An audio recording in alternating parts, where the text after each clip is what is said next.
देखिए, हम आप या हम लोगों की तरह जो दूसरे लोग मीडिया पॉलिटिक्स वाले लोग हैं, ये लोगों को कभी कभी लगता है कि जनता जो गांव में रहती है उसकी कोई सोच नहीं है, कोई समझ नहीं है। और इसलिए हम लोग कहीं बैठकर एक अनुमान लगा लेते हैं या फिर एजेंसी वाले कुछ लोगों से रोड पर पूछ करके कुछ निष्कर्ष निकाल देते हैं। यह सच नहीं होता है। सच है कि गांव में रहने वाला एक एक आदमी हमसे आपसे कहीं से कोई कम सोच नहीं रखता है। जनता अपने हिसाब से निर्णय लेती है। जनता को जो उचित लगता है समय पर देश की जनता ने दिखाया है पहले भी, और हमेशा यह साबित किया है कि देश की जनता देश के बारे में क्या उचित होना चाहिए समझती है। और उस समझ के आधार पर अभी जो रिजल्ट आया है, नरेंद्र मोदी जी के नेतृत्व का कोई विकल्प देश में अभी नहीं है। उनके ऊपर जो भरोसा है देश के लोगों का, वह भरोसा अभी भी अटूट है और कभी कभी लगता है कि और ज़्यादा ही पहले के कंपैरिजन में मजबूत हुआ है। तो इसलिए जनता का यह निर्णय है। जनता का निर्णय अब सब लोगों को स्वीकार करना चाहिए, विपक्ष के लोगों को भी स्वीकार करना चाहिए। महान जनता ने बहुत ही ठीक फैसला दिया। लेकिन कांग्रेस को लेकर के जो इंडी गठबंधन हुआ था उसमें अब अलग अलग बयान आ रहे हैं। जदयू के लोग कह रहे हैं कि इन लोगों को समय नहीं है इंडी गठबंधन के लिए। अखिलेश यादव 5 या 6 सीट मांग रहे थे, तो अखिलेश कौन है। उमर अब्दुल्ला ने आरोप लगाया है। शरद पवार ने बोला है। अब जाकर के 6 तारीख को इंडी गठबंधन की बैठक हो रही है, 3 महीने बाद। देखिए, बार बार हमने कहा है कि जो विपक्ष का गठबंधन है, उस गठबंधन में सब लोग अपने स्वार्थ के हिसाब से काम करते हैं। उनको न तो देश की कोई चिंता है और न लोकतंत्र की कोई चिंता है। उनको सिर्फ चिंता है कि हमारा भला कैसे हो। तो जहाँ स्वार्थी लोगों का कोई गठबंधन होगा तो इसी तरह की स्थिति होगी। और जनता दल यूनाइटेड का क्या कहना है? जेडीयू के लोगों ने मध्य प्रदेश में उम्मीदवार दिया, वहाँ कहीं 100 वोट आया है, कहीं 50 वोट आया है। नोटा को जितना वोट मिला उससे भी कई जगह बहुत कम वोट मिला है।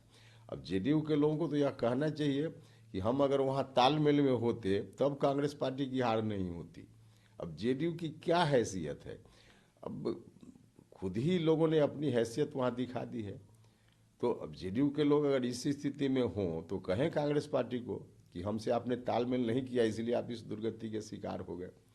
कुल मिला जुला कर जनता दल यूनाइटेड का तो कोई मतलब ही नहीं रह गया ना।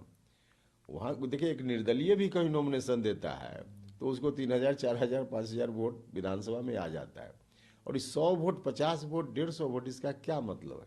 मतलब जेडीयू में नीतीश कुमार जी इतने बड़े नेता रहे हैं, उनको कहाँ किस दुर्गति तक जेडीयू के लोग ही पहुँचाएंगे, ये भगवान मालिक है। ये कहा जा रहा है कि इंडी गठबंधन का उपयोग नहीं किया गया इन चुनाव में, 5 राज्यों के चुनाव में, 4 राज्यों में खास करके। न नीतीश कुमार जी को बुला करके कैंपेन कराया गया, न लालू जी का उपयोग किया गया। ये इन लोगों का है क्या वहाँ? नीतीश जी के खुद के उम्मीदवार को 50 वोट मिलता है और फिर यह कहना कि इनसे वहाँ कैंपेन नहीं कराया गया। क्या फर्क पड़ता है उससे? या लालू जी का ही वहाँ क्या है? जहाँ जहाँ कांग्रेस पार्टी ही सिर्फ है। यह तो ठीक है, विपक्ष में कांग्रेस पार्टी वहाँ गई है, लेकिन जीता है या वोट मिला है तो कांग्रेस के लोगों को ही मिला है ना। बाकी जिन लोगों ने अपना उम्मीदवार दिया उनकी दुर्गति सामने है। तो इस परिस्थिति में यह कहना, अपने मुंह मियाँ मिट्ठू बनना कि अगर मिलकर चलते, उनका कैंपेन होता तो जीत जाते, कहाँ? ये तो हंसने वाली बात है, हास्यास्पद बात है।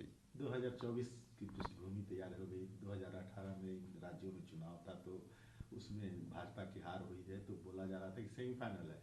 लेकिन 2019 में वो अलग हुआ। इस बार क्या 2024 देख रहे हैं, किस रूप में? देखिए, 2024 तो बिल्कुल स्पष्ट है।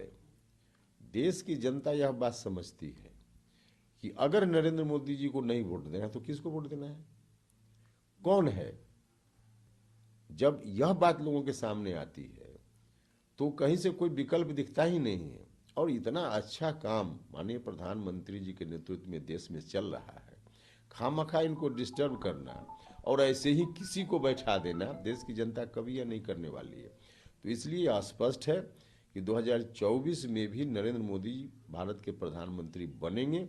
दुनिया की कोई ताकत इसको नहीं रोक पाएगी, क्योंकि देश की जनता ऐसा ही चाहती है। इन चुनाव का बिहार के राजनीति पर क्या असर पड़ा है? भाजपा कह रही है कि अब बहुत जल्द यहाँ की सरकार भी खत्म हो जाएगी। देखिए, जनता दल यूनाइटेड जो सत्ता की पार्टी है, जिनकी सरकार है, जेडीयू खुद ही अपनी मौत अब मरने वाला है, खुद ही कहीं कुछ बचा ही नहीं है। तो ऐसी परिस्थिति में सरकार तो जब तक चल रही है तब तक चल रही है, बात बिल्कुल सच है, अब ढहने ही वाला है। अब चुनाव तक में आपस में जो आरजेडी जेडीयू बाकी कांग्रेस पार्टी, उनका मामला है, लेकिन होना कुछ नहीं है। 2024 में पहले तो लोकसभा चुनाव है, विधानसभा बाद में होगा। नीतीश जी कब तक मुख्यमंत्री हैं नहीं है, ये तो किसी दिन होगा कि अब नीतीश कुमार को धकिया करके आरजेडी के लोग बैठ गए। तो लगातार इस कोशिश में आरजेडी के लोग कि कब इनको धकिया दें और कुर्सी पर बैठ जाए, तो उनके अंदर यह चल रहा है। बाकी एनडीए गठबंधन पूरी मजबूती से देश भर में और बिहार में भी है, काम करेगा।